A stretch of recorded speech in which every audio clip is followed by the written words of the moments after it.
Hello सभी को, मैं प्रीति सिंह विजुअल आर्ट क्लास की तरफ से। कल की क्लास में हमने कारक का बेस देखा। कारक में कितनी विभक्तियां होती हैं, कारक किसे कहते हैं, हमने बताया था। क्रिया से जितने भी पद आपके एक वाक्य के अंतर्गत संबंधित होते हैं वो सभी जो हैं कारक के अंतर्गत आते हैं। हिंदी में कारक आपके 8 प्रकार के बताए। उन्हीं 8 प्रकार के जो कारक हैं उसमें प्रत्येक कारक के साथ आपकी विभक्ति भी प्रयुक्त होती है, ये हमने बताया। प्रत्येक कारक के चिन्ह बताए, उसका क्या अर्थ होता है, वही आपका बेस है। उसी के आधार पर हम ये देखेंगे कि आगे किस कारक में किस तरह से उसका प्रयोग होता है। ठीक है। वैसे आपकी हिंदी व्याकरण में कारकों की संख्या कितनी बताई गई है? 8। पर किशोरीदास वाजपेयी के अनुसार अगर कारकों की संख्या पूछी जाएगी तो उन्होंने कितनी मानी है? 6 कारक माने हैं, जिसमें से हमने आपको बताया था कर्ता ने कर्म को करण से या के द्वारा संप्रदान के लिए या को अपादान से संबंध का की के रा री रे अधिकरण में पर और संबोधन ए है अरे। ठीक है, ये हमने कुछ आपको बताए थे जो 8 आपके कारक होते हैं। उसमें से हम अब उसमें एक एक करके पढ़ते हैं। पहला आपका था कर्ता कारक। कर्ता कारक, कर्ता कारक में विभक्ति चिन्ह क्या था आपका? कर्ता ने। विभक्ति में इसका चिन्ह क्या होता है? कर्ता कारक का ने प्रयोग होता है। कर्ता कारक में विभक्ति कौन सी प्रयुक्त होती है? प्रथमा विभक्ति। कर्ता कारक में आपकी प्रथमा विभक्ति प्रयुक्त होती है। अब हम समझते हैं कि कर्ता क्या होता है। कर्ता, क्रिया को करने वाले को क्या कहते हैं? कर्ता कहते हैं। कर्ता किसे कहेंगे? जो क्रिया को करता है, क्रिया को करने वाले को, क्रिया को करने वाले को कर्ता कहते हैं। ठीक है। जब भी आपकी कोई भी क्रिया होगी तो उस क्रिया को करने वाला कोई ना कोई उस वाक्य में अवश्य होगा। जब उस वाक्य में जो उस क्रिया को संपन्न कर रहा होगा वो आपका क्या होगा? कर्ता होगा। जैसे कि क्रिया को करने वाले को हम क्या कहते हैं? कर्ता कहते हैं। जैसे आपका हो गया राम पढ़ता है, राम पढ़ता है। ठीक है, इसमें पढ़ना क्या है? आपका क्रिया है। पढ़ना क्या हो गया? आपका क्रिया है। पढ़ता है ये आपकी हो गई क्रिया, और राम यहाँ पे क्या हो गया? कर्ता, और ये आपकी क्रिया हो गई। ठीक, तो हमने देखा कि पढ़ना एक क्रिया है और क्रिया को करने वाला कौन है? राम। पढ़ता है, पढ़ रहा है, तो पढ़ कौन रहा है? राम पढ़ रहा है। ठीक है, तो राम यहाँ पे क्या हो गया? कर्ता हो गया। जैसे कि तुम पढ़ो, तुम पढ़ो, पढ़ो भी एक आपकी क्रिया हो गई। पढ़ना आपकी क्रिया हो गई और किसके लिए कहा गया है? तुम पढ़ो, तो तुम यहाँ पे क्या हो गया? ये कर्ता हो गया। तुम सब जाओगे, तो जाना क्रिया हो गया। किसके लिए कह रहा है? तुम सबके लिए कह रहा है। तो क्या तुम सब जाओगे? तो ये आपका तुम शब्द जो हो जाएगा वो आपका कर्ता हो जाएगा और जाओगे आपकी क्रिया हो जाएगी। जहां पर आपको वाक्य में ये लगे कि कर्ता के द्वारा क्रिया की जा रही है वहां पर आपका कर्ता कारक होगा, और इसमें कर्ता कारक के अंतर्गत आपकी प्रथमा विभक्ति होती है। जैसे कि इसके अंतर्गत उसने टेढ़ी चाल, उसने टेढ़ी चाल चली। ठीक है, ये आपका कई बार क्वेश्चन आया हुआ है, उसने टेढ़ी चाल चली। अब इसमें कौन सा कारक होगा? देखिए, उसने टेढ़ी चाल चली, इसमें यहाँ पर आपकी चलना, यहाँ पे क्रिया कौन सी है आपकी? चलना, ये आपकी क्रिया हो गई। टेढ़ी चाल जो है वो आपकी क्या हो गई? चाल की विशेषता बता है कि आप सीधी चाल चल रहे हैं या टेढ़ी चाल चल रही है, उल्टी चाल चल रहे हैं, तो ये क्या हुआ गया, टेढ़ी चाल आपकी ये विशेषण है, ये आपकी ये विशेषता बता रहा है। ठीक है, और किसने चली है, उसने चली, तो ये आपका कर्ता हो गया। यदि क्रिया को करने वाले को हम कर्ता कहते हैं, उसने टेढ़ी चाल चली, तो किसने चली है, उसने चली है, तो यहाँ पे आपका क्या प्रयोग होगा, यहाँ पे आपका कर्ता कारक प्रयोग होगा। ठीक है, उसने टेढ़ी चाल चली, ये किसी व्यक्ति के द्वारा कार्य किया जा रहा है, तो ये यहाँ पे आपका हो गया कर्ता कारक। ठीक, कर्ता ने, राम ने पढ़ाई की, राम ने पढ़ाई की, ने आपका जो चिन्ह है कर्ता कारक का वो प्रयुक्त होता है।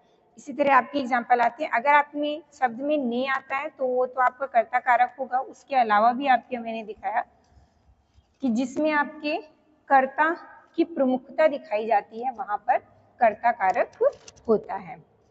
कर्ता, फिर दूसरा है आपका कर्म कारक।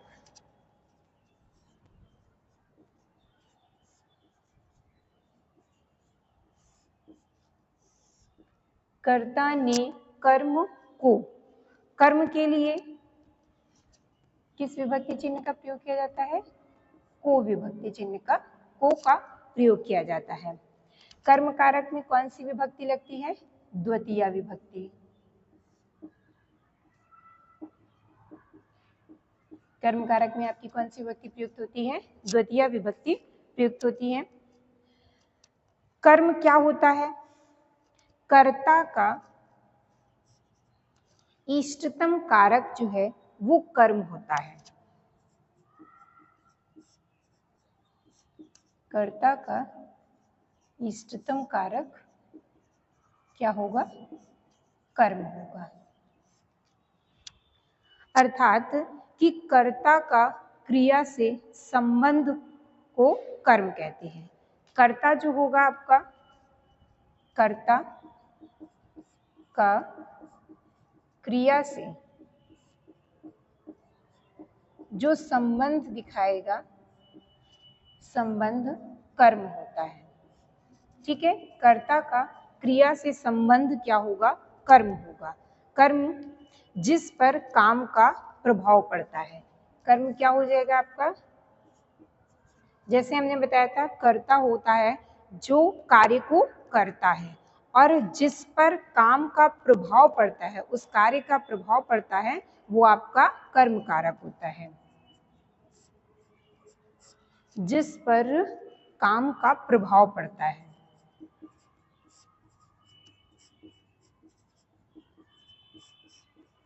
जिस पर काम का प्रभाव पड़ेगा वहां पर आपका कर्म कारक होगा। जैसे कि बालिका पुस्तक, जैसे बालिका पुस्तक पढ़ती है,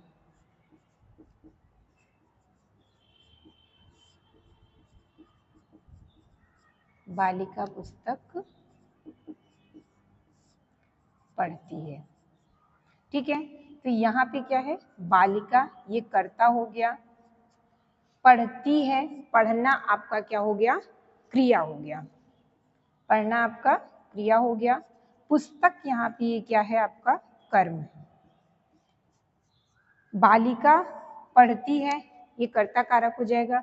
बालिका पुस्तक पढ़ती है, तो यहाँ पे आप अगर देखेंगे तो बालिका पुस्तक को पढ़ती है, ये भी यहाँ पे हम लिख सकते हैं, बालिका पुस्तक को पढ़ती है। तो कर्ता ने कर्म को, यहाँ पे क्या हो गया, जो कर्ता का क्रिया से संबंध व्यक्त, कर्ता का क्रिया से संबंध, तो ये कर्ता का क्रिया से संबंध कौन दिखा रहा है, आपका पुस्तक। बालिका पुस्तक पढ़ती है, या इसी को बालिका पुस्तक को पढ़ती है। ठीक है, तो ये यहाँ पे क्या हो गया, हमारा कर्म कारक हो गया। कर्म कारक में ये आपने इसका एक एग्जाम्पल देखा। कर्म कारक के अंतर्गत और भी कई नियम आते हैं जहां जहां पे हम कर्म कारक प्रयोग करते हैं। कर्म कारक आपकी जब दिशा की बात होगी, जब भी आपकी दिशा की बात होगी,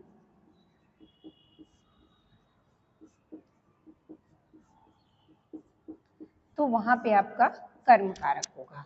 दिशा की बात कैसे होगी, जैसे कि आपका कह देगा सामने, आगे, पीछे, सामने, आगे, पीछे, चारों ओर, सामने, आगे, पीछे, चारों ओर, सभी ओर, नीचे, ऊपर आदि। जितने भी जहाँ पे आपकी दिशा बता दी जाए, जब आपकी दिशा बताई जाएगी वाक्य में, तो वहां पे आपका क्या हो जाएगा, कर्म कारक हो जाएगा।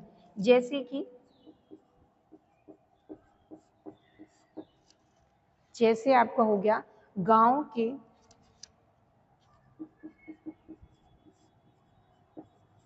चारों ओर वृक्ष हैं।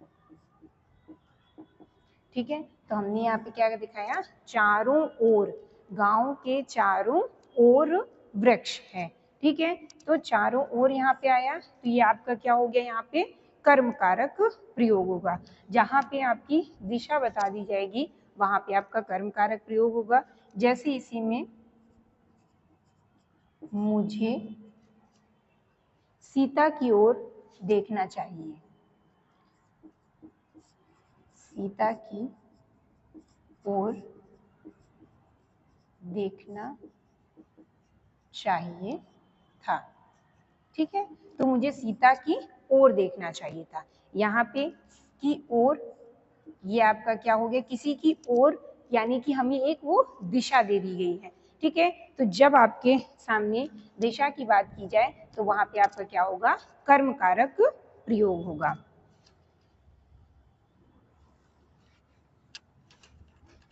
अगला नियम कर्म कारक के अंतर्गत आता है। कर्म कारक जो है वो द्विकर्मक धातु, जहां पर द्विकर्मक धातुएं प्रयोग होंगी वहां पर आपका कर्म कारक होगा। द्विकर्मक धातुएं कितनी होती हैं, द्विकर्मक धातुएं कुल आपकी 16 होती हैं। ठीक है, जिनमें कर्ता अपनी क्रिया को संपादित करने के लिए दो कर्मों की सहायता लेता है। द्विकर्मक क्रिया में क्या होता है, कर्ता अपने कार्य को संपादित करने के लिए दो कर्मों का प्रयोग करता है। तो वो क्या हो गया, आपके द्विकर्म धातुएं हो गई। ठीक है, द्विकर्मक धातु में आपकी 16 धातुएं आती हैं। द्विकर्मक की 16 धातुएं कौन कौन सी हैं, पूछना, मांगना, पूछना, मांगना, दूहना,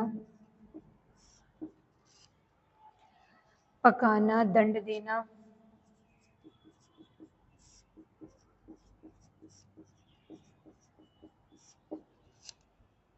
शासन करना,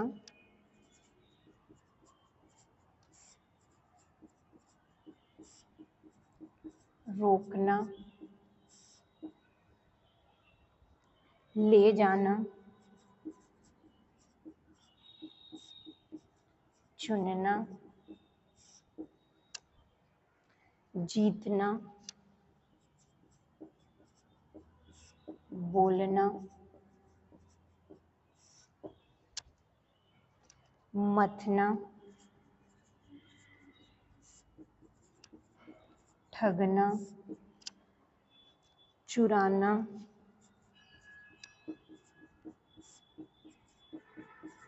जोतना और ढोना। ठीक है, तो ये आपकी कौन सी हैं, ये आपके 16 द्विकर्मक धातुएं हो गई। जिन भी वाक्यों में इन 16 द्विकर्मक धातुओं का प्रयोग होगा वहां पे आपकी क्या होगी, कर्म कारक प्रयोग होगा। द्विकर्मक धातुओं में जैसे आपका हो जाएगा, जैसे हमने आपको यहाँ पे बताया कि कार्य को संपादित करने के लिए दो कर्मों का प्रयोग किया जाता है। जैसे राम ने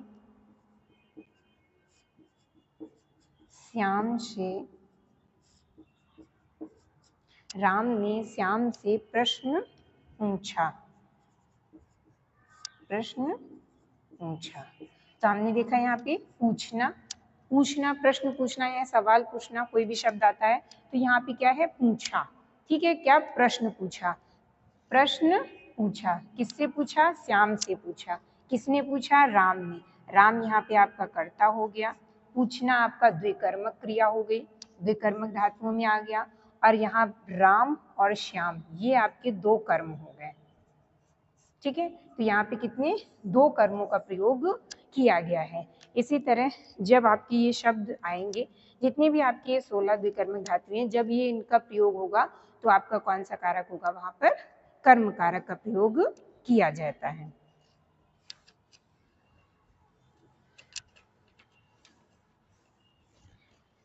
नेक्स्ट आपका कर्म कारक के अंतर्गत जब आपका समय तथा दूरीवाचक चिन्ह दिए जाएंगे तो वहां पर क्या होगा, कर्म कारक होगा।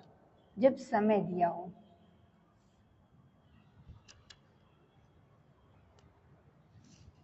समयवाचक शब्द होंगे तो वहां पर आपका कर्म कारक होगा। समय दिया होगा तो कर्म कारक होगा।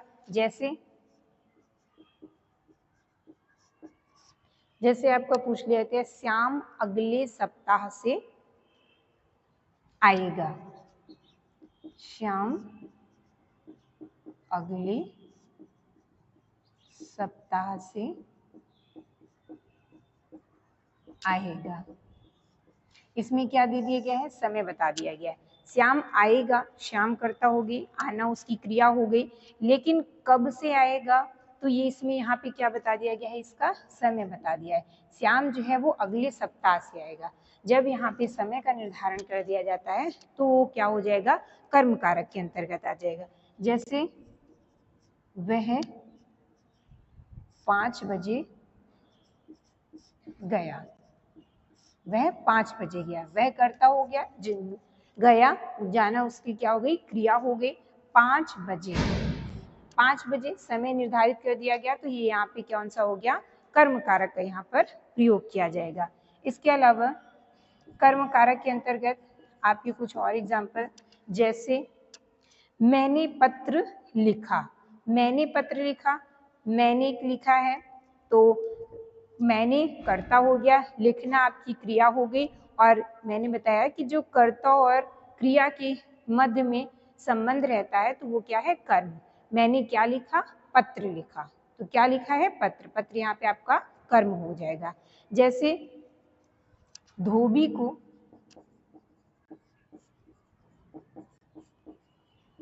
धुलने के लिए